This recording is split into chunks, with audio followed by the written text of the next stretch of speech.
Hi there, I'm Mike, and what I have for you today is Star Wars The Black Series, Return of the Jedi, Boba Fett. I sort of felt bad realizing that I've never reviewed Boba Fett before, ever, any of them. So I figured I'd change that with this review. Let's look at all of them. I am pretty much gonna stick with this version, but I will be going over the other versions as well. So take a look at a picture of him while I read the bio on the back of the box. With his customized Mandalorian armor, deadly weaponry, and silent demeanor, Boba Fett was one of the most feared bounty hunters in the galaxy. If you're somehow watching this and you're not in the know of who Boba Fett was, Boba Fett made his very first appearance back in 1978 for the Star Wars Holiday Special. There's actually an animated segment in that video, a little kind of snippet called The Faithful Wookiee. If you want to watch it, it's on Disney Plus right now. Go knock yourself out. Just the animated part, not the whole Star Wars special. Don't ever watch the holiday special. Just don't. Quickly, sir. Quickly, sir. Quickly, sir. Boba Fett went on to appear in Empire Strikes Back, Return of the Jedi, and then later in the special editions, he was digitally added into A New Hope for some reason. Later, he appeared as a child in Attack of the Clones, and then was featured in a couple of arcs of the Clone Wars. But more recently, he was featured heavily in Season 2 of The Mandalorian, thus re-sparking everyone's love of Boba Fett. I do have to say, growing up in the 80s and 90s liking Star Wars, Boba Fett was a mystery. No one really knew who he was under that helmet, what his backstory was. There were some attempts and theories trying to fill it, and then we found out his actual backstory. It's weird to think that there was a time when we didn't know anything about Boba Fett, and now we do. We just know. It's just there. It's a thing we can know. So let's get started with the reason that we're doing any of this, the Return of the Jedi, Boba Fett. Starting off with the looks. Does he match here with what we got on screen? And the answer is, of course, yeah, pretty much. Yeah, it's pretty good, actually. It's a whole new body mold here. He's wearing his classic Mandalorian armor. He's got his Mandalorian helmet. He's got his Wookiee braids. He's got his cape. He's got his jetpack. He's got his gauntlets. He is decked out to the nines and looking fine. I do want to address the elephant in the room. When I got mine, his helmet was squished, thus sort of ruining his looks because his helmet didn't have the proper shape. But that's a common problem and easily fixed. I made a video for it, but suffice it to say, a little heat and just a little prodding fixed it up real good. The main problem I have here is that underneath this helmet is an actual sculpted head. And if you wanted to, you can heat the head up, pull the helmet off, and you got an actual Boba Fett face. Since he's an unaltered clone of Jango Fett, he looks like Jango Fett. We know what he looks like. We know what he sounds like. I guess we always knew what he sounded like. They just changed that. So if you're feeling spicy, you can pull the helmet off. You can paint it underneath. I've seen a lot of great customizers do that. It's not my thing. I'm not going to. If Hasbro had intended it, they would have. But it's weird that they went through half the trouble of doing it. Why? Hasbro, why? But other than that, the looks are good. He looks like Boba Fett. Looking at him is a joy. Let's put him down for a little bit and bring up the original version of Boba Fett that came out. This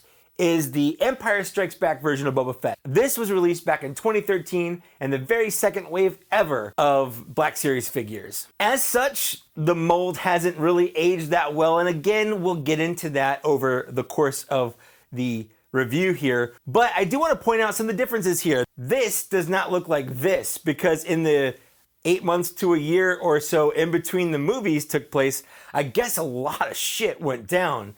His armor got a lot more scuffed. He changed his gun. He painted his backpack. He got a new belt.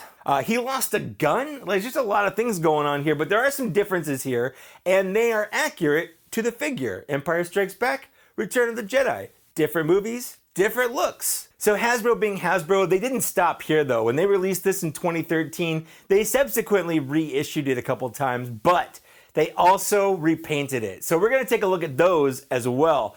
The next repaint was the prototype armor Boba Fett. This is essentially the exact same figure as the 2013 one, but as you can tell, he is 100% white with a couple of splotches of black and silver in there. The very early concepts for Boba Fett were not that of a bounty hunter.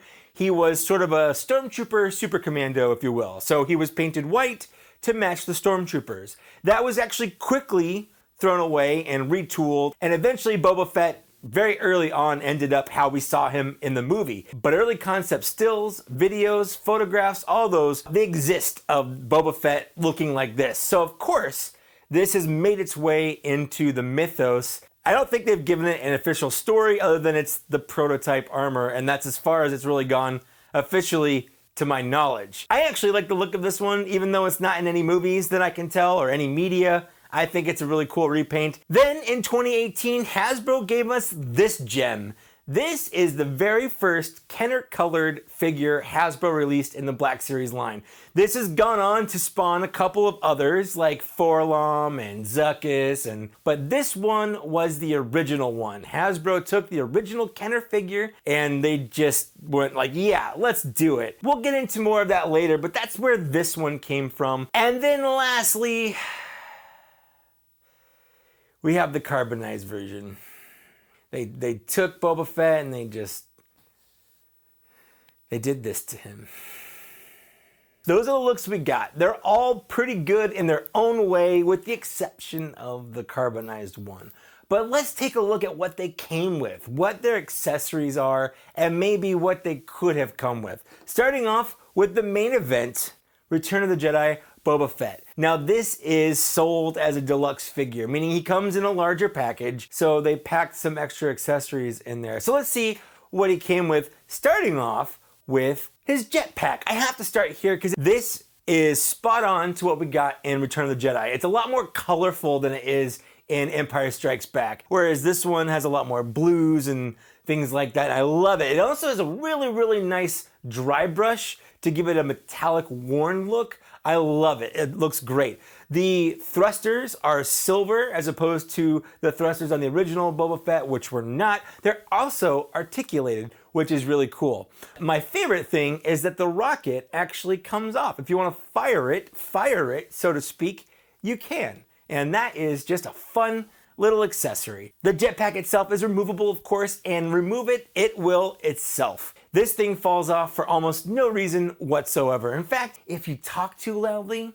it might fall off just for that reason alone. There are two accessories that go with this jetpack that were actually unannounced when they announced this figure, and they added them in later sometime in the production of it, and that's flame effects to go in the bottom of the nozzle. So if you want to, you can put those in to make it look like he's sort of blasting off, and that is a fun addition. I'm super glad they did that because that's just, it's great. I love it. The flame effects are molded in a nice translucent plastic with a color gradient going from an orange to a red to make it look, you know, like it's fire. It works. It works really, really well. It's the kind of thing you see with like a Hot Toys or an SH Figuarts, and it's something I would like to see a lot more in the Black Series. Something though that it didn't come with that I really, really think it should have, and that is some sort of blast effect for the rocket in the jetpack. Yes, he never fired it once in the movies, but we've seen it being fired before. Jango Fett fired it in Attack of the Clones. Mandalorians fire them all the time in the Clone Wars and Rebels. And then in The Mandalorian, Cobb Vanth and Boba Fett both fired it off. I don't know where they keep getting the rockets from, but they keep firing them, and I'm not complaining because it's awesome. So one thing that was really missing here is some sort of effect to plug into the jetpack and then into the bottom of the rocket to make it look like he's actually, you know, firing it. Something they could have added. I don't think it would have been that big of a deal. I mean, why even bother making it removable in the first place if you're not gonna do that? The next accessory comes with is his EE3 blaster rifle. This is the classic Boba Fett blaster. It's got a long stock and a mid-ranged barrel. It is ribbed for my pleasure. It fits well in his hand. There's no place to holster it, and that's okay because he would never put it down. He'd never be caught without it. It's his blaster. The blaster itself has a lot of great details in it, molded from the barrel to the stock. The paint is a great wash on it to give it just kind of a worn, realistic look. They could have just molded it in plastic and called it a day, but they didn't. They went the extra mile,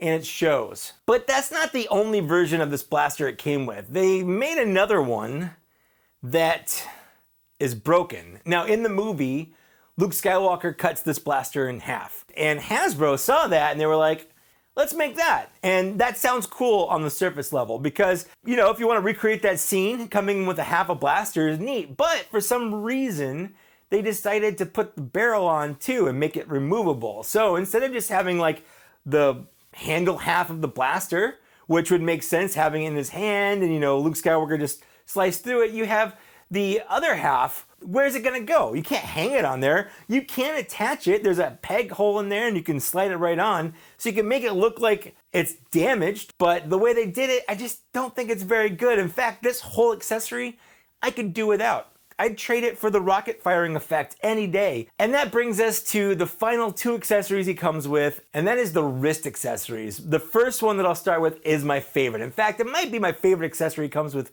period. And that is the flamethrower effect. The flamethrower effect, much like the flame effects for the jetpack, is well molded in the same translucent plastic. It's got the great shading and painting to make it look like that fire is just ripping and roaring from his wrist. It secures nicely on the gauntlet itself. It doesn't fall off. His arm holds it up really well. I absolutely love it. Hasbro nailed this. This is the kind of thing I want. This is perfect. The other thing is his grappling hook, which an attempt was made. They really tried. Essentially, it is the grappling hook itself tied to a string to a cuff that clips on his wrist. This is just not the way to do this. I get doing the string, it's a grappling hook, that makes sense, and it's cheap. The problem is it's not long enough to really wrap it around anyone if you kind of want to do a scene or something like that. What they should have done is, instead of a string, put it on a wire and attach the wire directly into a gauntlet. Put a little hole in there. I know there are customizers out here who have done this very thing and it looks fantastic. So you can't tell me it wouldn't have worked because I've seen it. Hasbro just cheaped out. And for a deluxe priced figure, they could have gone the extra mile and given us something worthwhile to display and to create fun scenes to photograph instead of just a sort of limp dick little grappling hook. It's kind of pathetic. So that's what he came with. And I talked a little bit about one thing that he should have come with because it had to do with the backpack and I couldn't help myself. But there are other things. The main thing, the biggest thing he is begging for and didn't come with for some reason is a flight stand. He has a jetpack. He's got flame effects for that jetpack. But if you want to put on a flight stand, go buy one of Hasbro's, I guess. They sell a 3-pack on it for their website for $15. There's also other flight stands out there, but for the price, put a flight stand in here. You make them. How expensive can they be? You make 3 of them for $15. That's $5 a piece. This guy costs $10 more than a normal figure. You can't tell me it's got $10 worth of accessories in there. And also, could have done with a removable helmet. That would have been really cool. And as always, alternate hands it's just a thing in 2021 action figures should come with. And it's not even that weird for Hasbro. The Power Rangers, I've got a bag full of alternate hands for Power Rangers. Marvel Legends, tons of alternate hands. Hasbro, why are you doing Star Wars dirty like this? Give us some alternate hands. Why is that so hard? But I don't want it to be too much of a bitch fest. I get I'm complaining a lot, and there's some good here. Love the jetpack. Love the blaster. I love the flame effect, but none of that really equals the price for a deluxe figure, in my opinion. Those are things that a normal figure should come with. Let's take a look at the other figures. Now, spoiler alert, all of these come with the exact same accessories. We have his backpack. Now, like I said, the backpack is a lot more muted. This is a 2013 accessory, so they did not put a lot of effort into it, I guess. It's got some painting on it. It's got a paint wash on it, and it was fine for the time, and it's still fine now, but the thrusters are not articulated. They're not even really painted. The rocket is not removable like the new one. He also comes with the same EE3 blaster, but it's the Empire Strikes Back version, so they did their homework. This one has a more of a smoother barrel versus the Return of the Jedi one, which has that ribbed barrel. And then finally, he does have this extra little blaster right here. This is a K11 Sacros blaster. This is actually used by Boba Fett in the Holiday Special cartoon. So if you want to go watch that and see it, you can, but you don't have to. I'm not telling you to by any means. He's got the holster for it. It does fit in his hand, so if you want to put it in there, you can, but mine just kind of stays in the holster. The original Boba Fett is molded in kind of that greenish, I don't know if it's green or brown, colorblind, forgot to ask the wife, you know the story. But it does have that silver paint on the barrel, so it's got some detailing in there, and that looks good. The prototype Boba Fett, same weapons, exact same ones, except for the backpack is all white with a little bit of a silver trim here and there, and then also a little speck of black paint back here. And both of his weapons are just black molded plastic. No paint on them whatsoever, no dry brushing. It's just black molded plastic. The Kenner color Boba Fett, a little bit different. The jetpack, again, more of a blue to kind of match his jumpsuit and the original figure. And the top is painted red because the original Kenner Boba Fett was supposed to have, famously, a rocket firing jetpack. So they painted this red to match. That's a fun feature that I love. He also comes with the exact same EE3 blaster and the K11 blaster that the prototype Boba Fett did, even down to just black, molded plastic. But this Boba Fett also comes with the Stormtrooper's E11 blaster rifle, and that's kind of fun because that's what the original Boba Fett came with. So it's cool that they gave that to this one as well as sort of a continuity thing. It does have a little speck of silver paint in there, but mostly it's just molded in black plastic as well. And then finally we have the carbonized Boba Fett. It has shiny paint on the jetpack, and it actually has paint on his EE3 and K11 blaster, and they are also shiny. They're just shiny. So that's it for accessories. Now let's take a look at all the new articulation that this figure comes with, because it is a brand new figure.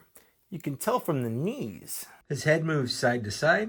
It goes forward this far, back this far. It's got a fun waggle, and his rangefinder moves. So do his thrusters. His arm moves out this far. It can move all the way around. You just have to watch out for this part. The arm has a bend at the elbow. It has a swivel here, here, and here, as well as a hinge here, and also a swivel. This wrist hinges this way. He has a twist at the torso. It moves forward this far, back this far. His leg moves out this far, back not very far. He has an upper thigh swivel, a single jointed bend at the knee, as well as a swivel at the knee. He has a hinge at the foot, as well as a rocker. With this being Boba Fett's widest stance, with both his feet flat on the ground. This Boba Fett is 100% all new parts with all new articulation. He takes advantage of all of Hasbro's innovations in the articulation department. He's got a double jointed neck, one at the base of the skull and one at the base of the neck, to give it that little bit of extra head waggle. His arms have a fantastic range of movement. He's got the newer knees, which my only complaint there is if you're not really used to how they move, it's very easy to make his legs look like they're deformed or broken, but that's not really a problem with the articulation. It's more of just a learning curve of how to pose. So that brings us to the original Boba Fett. And again, all the other Boba Fetts are just the same mold with different paint jobs. So all of this articulation applies to those as well. Let's go ahead and take a look at that. He can swivel his head all the way around. It moves forward this far, back this far. His arm moves out like this. It is blocked by the sculpting on his shoulder. He has a bend at this elbow, as well as a swivel. He has a hinge at the wrist and a swivel here. On this arm, we have an extra swivel above the elbow, an elbow bend, and then also another swivel at the gauntlet. He has a swivel at the torso. It moves forward, not very far, back also not very far. His legs move out, not very far, and back actually a little farther than forward. He has a thigh swivel, a double jointed knee, a hinge at the ankle, as well as a rocker. With this being Boba Fett's widest stance with both his feet flat on the ground, I guess. So yeah, in my opinion, even in 2013, I knew the articulation on this figure was kind of lame. It's not the worst, but it's not the best. It's really hard to get him into some good poses because of the limited articulation, mostly in his elbows, but also in his wrists. You really can't get a good pose of anything other than just kind of stoically standing there, which is lucky because that's mostly what Boba Fett did. So it's a vast improvement for the new one, and it honestly kind of lowers my score a little bit on this one, seeing how much better the new one is at articulating. So next we're gonna look at the paint, sculpt, and detail of the new figure. I don't know of any other figure that has both the best and worst painted details. Worst is probably not the right argument, but it's mostly laziest or just plain missing. Starting with the helmet, again, I talked a little bit earlier about having to heat up the helmet. I'm not docking that anything here because, again, it was an easy fix, not a problem. A little heat fixed it right up and it looks right as rain. The paint and sculpt on the helmet is fantastic. It is covered. There's a lot of great dry brushing and paint splotching on here to give it that nice worn look. A big improvement also is that the shoulders are attached to the chest now instead of on the arm, which improves the articulation on the shoulder. The only downside to that though is if you extend the arm out for any period of time longer than a few hours, it will warp that and you kind of have to heat it up to get it back into place. That's kind of annoying. The chest is very interesting. It's actually a rubber piece over a torso joint. It's got tons of painted details and sculpted details. It looks really, really nice. I love the darker colors of the Return of the Jedi armor a lot more than the lighter colors of the Empire Strikes Back one. His braids on his right-hand shoulder look great, although there is a little paint bleed on mine. The paint's not as sharp as it could be, but it's something you won't really notice until you get really deep into there. All of his emblems are spot on. The little wheat emblem on the chest is sharp as a tack, and I think that's a mythosaur emblem on his shoulder. I should have looked that up, but let me know in the comments if I'm wrong. But that is also really, really good. And of course, we have to talk about his brand new belt. The first thing I always noticed when I could tell between the Empire Strikes Back and Return of the Jedi Boba Fett's is the belt. Does he have two big pockets on the front, or does he have a bunch of little pouches like Rob Liefeld would have given him?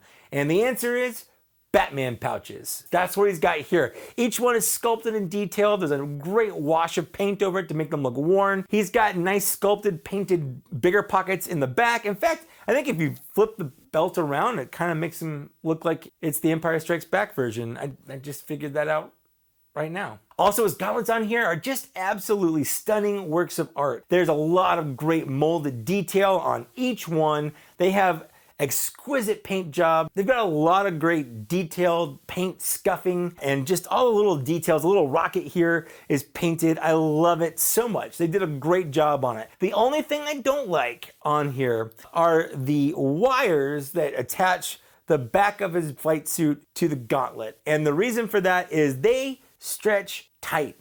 And I think it's only going to be a matter of time before it breaks. That's a little bit of a drawback on this for me. Coming down his crotch plate, looks great. He's got his cargo pants pockets down there full of snacks. He's got his knee pads, which I always heard had firing rockets, but it was one of those cool things you saw in The Mandalorian that you go, oh, that's awesome. He's got the little tool pockets on his shins. I can't imagine that being very comfortable to walk around with a bunch of tools hanging out around your shins, but Boba Fett does what Boba Fett does, okay? The biggest problem here, I got a lot of little nitpicks here, but there's a lot of good too, but there's one glaring big problem with this figure, and that is he's too clean. If you go watch the movie, his flight suit is dirty. He has been through some shit.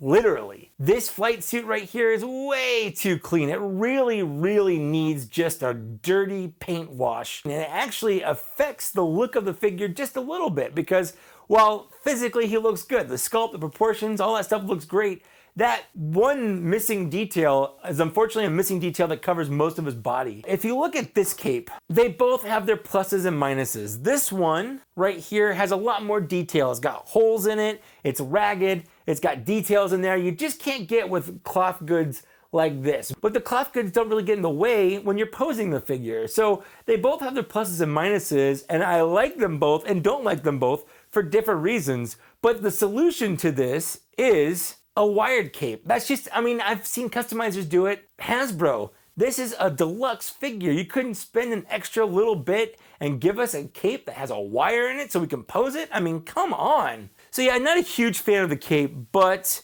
it's nothing that really kills the figure for me. So while we're on this figure, let's go ahead and just take a look at him from head to toe. Now again, all of these figures are molded the same. The Empire Strikes Back mold is the same across all of the other four figures. The only difference is the paint.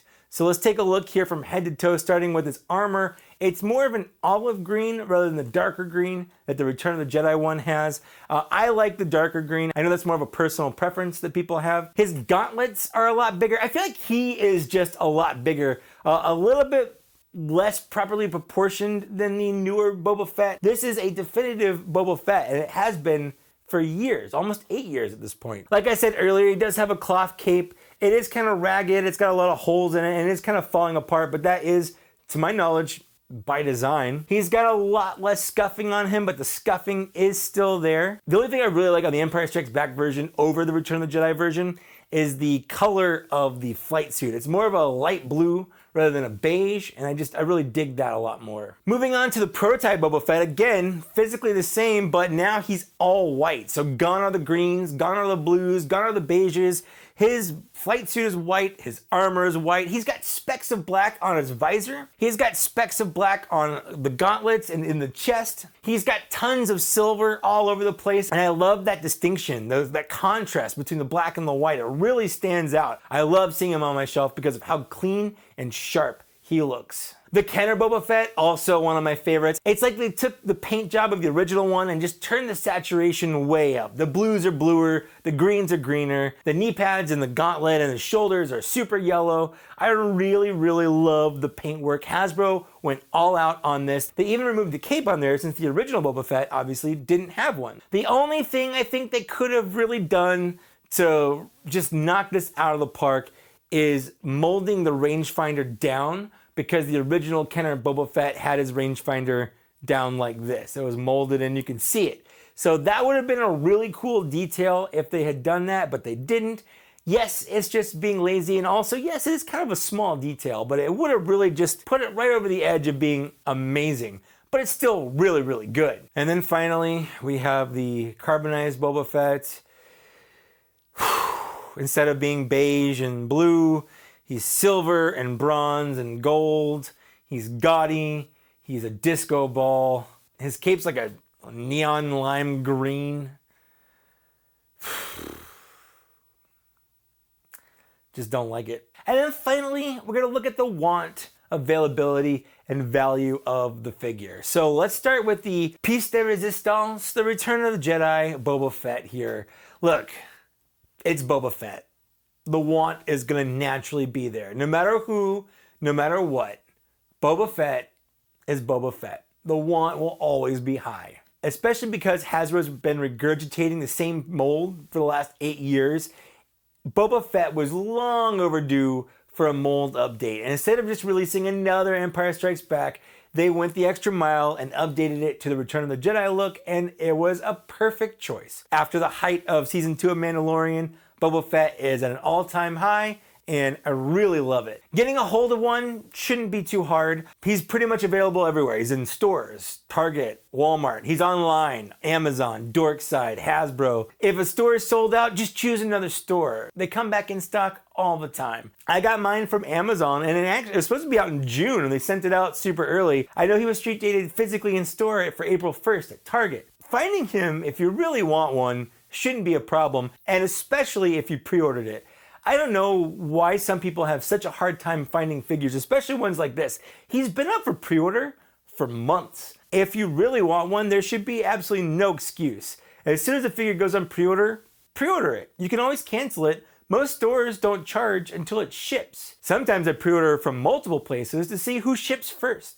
Pre-order figures. It's not hard. The problem with this figure, though, comes down to the value. This is $30 for a $20 toy. It is $10 too expensive. I know he comes with extra stuff, but in my opinion, that extra stuff does not justify the higher cost of this figure, especially if you look at older figures like the 2013 Han Solo. That thing came with 2 different belts, 2 different guns, alternate hands. There's like so many accessories that figure came with. And then we get this figure that comes with an extra gun that doesn't need, really stupid grappling hook that nobody cares about. And they're like, yep, $10 more. Eat it, suckers, because we know you will. And I did. I mean, I'm gonna buy him, but still, $30? Come on, Hasbro. Next, we have the original 2013 Boba Fett. In 2013, a lot of people were not collecting the Black Series at the time. Thankfully, Hasbro's actually re-released this figure twice in stores.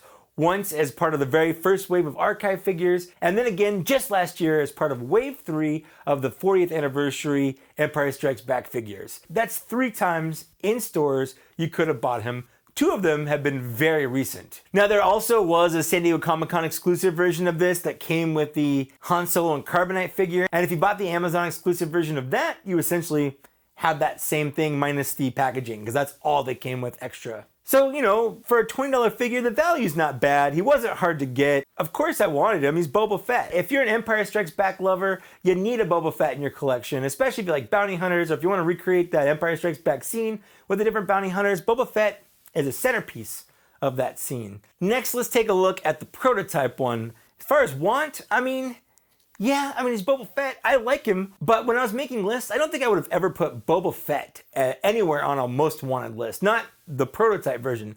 I'm happy I have him, but I don't think I would have really requested him ever. But he also was hard to find. He was a Walgreens exclusive, and he was only in stores for a little bit in 2014. It was a blink and miss him kind of thing. I saw him once. I think you still can buy him on the aftermarket. I don't think he's all that expensive. Somewhere around 40 or 50 bucks maybe. But yeah, he's an old figure, and he was exclusive from the get-go, so good luck if you want to get him. But the prototype Boba Fett has absolutely nothing on the Kenner Boba Fett. This was a 2018 San Diego Comic-Con exclusive figure, and that was it. He is probably one of the most expensive in the aftermarket prices Black Series figures ever. He goes for about $200 to $300. That's a lot. He was an absolute grail of mine. I needed him, I wanted him, I missed him. Thanks as always to Brian for completing my collection. I would not and could not have done it without you. Thank you so much. He's a grail and I love him, and yeah, I opened him. Get over it. And then lastly, we've got the carbonized Boba Fett. He's $5 extra because he has this shiny paint on him. He was a fan channel exclusive from 2020, so he shouldn't be too hard to find. You can probably still find him online at places like GameStop or whatever, if this is your thing. It's not really mine. This is a lot reviewing 5 Boba Fetts at once. I don't even know how long this review is going to be, but we're at the end. We're tallying the scores up. Starting with the Return of the Jedi Boba Fett. I'm giving this a 3.5 out of 5. Listen, I wanted to love this. I wanted this to be my figure of the year. I wanted to score this so high, but objectively, I just couldn't. It's one of the reasons why I don't review figures as soon as I get them, because I want to let that honeymoon period fall off just a little bit so I can accurately gauge my like or love or not like for a figure. Despite his surprisingly low score though, I do really like this. This is a good figure. It's just marred with a lot of weird decisions on Hasbro's part. The original Boba Fett, weirdly enough, is gonna have the same score, but for completely different reasons. 3.5 out of 5. Mainly his problem is that he is a 2013 Black Series mold and has aged like it. Things don't stay the same as they age. That's just a fact of life that I am learning. And then weirdly enough, the prototype Boba Fett scoring the exact same, but again, for different reasons. I love this Boba Fett. It has all the same aging problems that the original Boba Fett came with, but on top of that being harder to find. So it's got its issues, but it, in my opinion, is worth having on your shelf for sure. Moving on to the Kenner Boba Fett, this one's getting a slightly higher score of a 3.75 out of 5. It would be a lot higher if it were more available to get. That absolutely killed the figure. On top of, again, being a 2013 mold in 2021, it has aged the same as the other figures. But some of the things on there I just love more than the other figures, like the paint job, the looks, the nostalgia that you get from it. I just wish that he was easier to get. And then lastly, getting a 2 out of 5 is the carbonized Boba Fett. It is a repaint for the sake of being a repaint. Don't think it fits in, don't like the colors. Again, it's a 2013 mold. It's just something that exists, but should this exist? So if I had to choose one, I would easily choose the new Return of the Jedi Boba Fett. I think easily, despite its higher price point, despite the flaws I have, it is the best Boba Fett the Black Series has produced to date. That could change in the future, who knows, but for now, the Return of the Jedi Boba Fett is the way to go if you're looking to get a Boba Fett in your collection. And now that I've said that, Hasbro, give us the holiday Boba Fett, give us the Cobb Vanth, and the re-armored Boba Fett from Season 2 of Mandalorian. We need those to complete our Boba Fett smorgasbord. Those are my 5 reviews for 5 Boba Fetts. Let me know down in the comments, what's your favorite? Do you have them? Do you want them? I don't know, I love to read and respond to all the comments. Let me know so that we can talk about Boba Fett. I'd also love to take a moment and thank these people here for supporting me on Patreon at a Black Series level or higher. Thank you so much, guys. It means a lot to me that you did that. If you don't want to pay any money, but you still want to support the channel, down in the downstairs area, you can like, share, subscribe, hit the bell if you want to get more notifications. That helps out the channel a lot. And as always, thanks for watching. Thanks for getting this far. It means a lot to me that you did. I'm serious about that. And I'll see you later. Bye.